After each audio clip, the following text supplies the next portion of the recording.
പ്രഗ്നൻസിയുടെ സമയത്ത് മിക്ക അമ്മമാർക്കും ഒരു ഫ്രീബി ആയിട്ട് കിട്ടുന്ന ഒരു സാധനമാണ് ഈ കോൺസ്റ്റിപ്പേഷൻ. ഇതിനൊരു ഉത്തരവാദിയുണ്ട്. അത് മെയിനായിട്ട് പ്രൊജസ്ട്രോൺ എന്ന് പറയുന്ന ഒരു ഹോർമോണാണ്.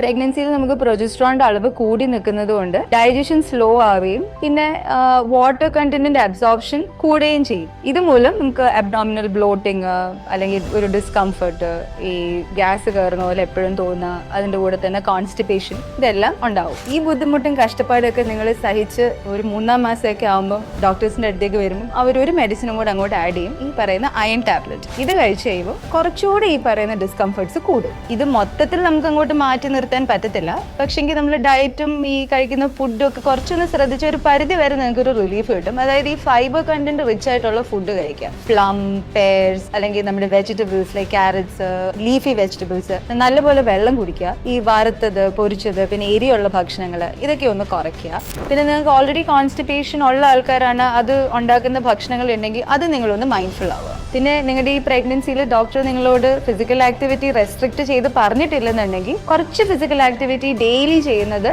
ഈ കോൺസ്റ്റിപ്പേഷന് കുറച്ച് റിലീഫ് തരും.